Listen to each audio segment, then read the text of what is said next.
One last thing that I want you to understand before we leave this introductory lesson is that no matter how you create your web designs, your pages will never look exactly the same on every computer, even if you design your site to work as well as possible on a variety of systems, like I did with this site for Robin Eschner.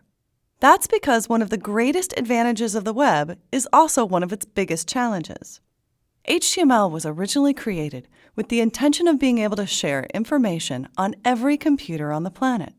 Unfortunately, not all of those computers use the same browser, or the same fonts, or have the same sized monitor. On top of that, HTML has evolved over the years, and some of the older web browsers that are still in use on the internet today can't display the latest web technologies. Even the newest browsers don't all display the same features the same way. To help you understand this, I want to show you a series of screenshots from Robin's website that were taken in Safari on a Macintosh and in Firefox and Internet Explorer on a PC. This first series of screens show the same 3 pages at different resolutions. So this first screen that you've been looking at is displayed on a computer with the resolution set to 800 by 600. As I warned you, many people still have very small monitors, and that's all they'll be able to see of your web pages. That's one of the reasons that many of us still design web pages that are no wider than 780 pixels, because we know that many of our visitors will only see this much of the web page. So this first page, this internal page, and this page are all displayed at 800 by 600 on a Windows computer.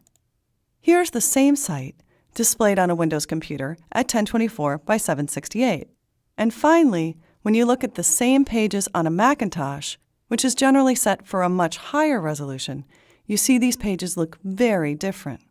Notice that the font size is even different, and the display area, and in many cases, you'll even find differences in color, because Macintosh and Windows computers display color differently.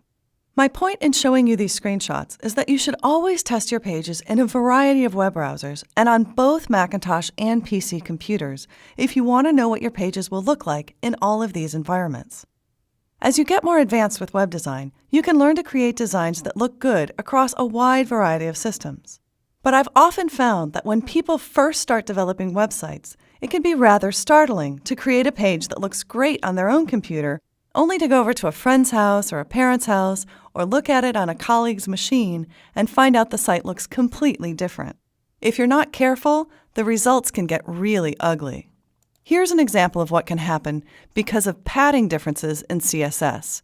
A site that might look perfect on your computer with the alternating images exactly where you want them might have a piece like this that wraps down lower on the page and completely changes your design when displayed on a different browser or on a different computer. Here again, you see a problem with the padding difference. That whole second column is way down lower on the page, and as you see in this second screenshot, it's actually been forced all the way down below the bottom of the first column. Here you see another challenge in CSS.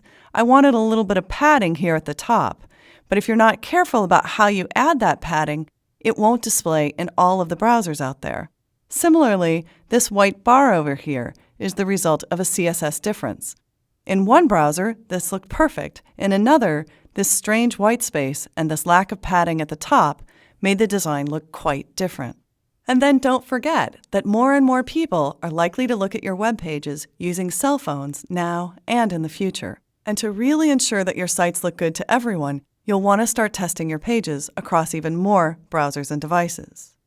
My best advice: test, test, test, and then ask your friends to test your pages some more. Download older versions of browsers, which you can still find on the internet, and set up your own system so that it has as many different browsers and configuration options as possible. If you want to create more interesting designs and you want to reach the broadest possible audience, pay special attention to Dreamweaver's compatibility features, which I'll introduce you to toward the end of this series in the lesson on testing and publishing your site. If you're watching this training, I assume you're relatively new to web design, or that you're looking for a refresher course and a chance to update your skills with CSS and the new features in Dreamweaver CS3. So we'll begin this next lesson with the basics. Over the course of this series, you'll learn a variety of approaches to web design, From old school techniques like tables and frames to the newest, most advanced features like creating CSS layouts and adding flash and rollover behaviors to your pages. By the end of this training, you'll have all the skills you need to create a great website, like the one I designed with Davy Chang for Robin Eschner's paintings. If you decide you still want to learn more after that, you'll have a great foundation and you'll be ready for the more advanced training videos you'll find at TotalTraining.com.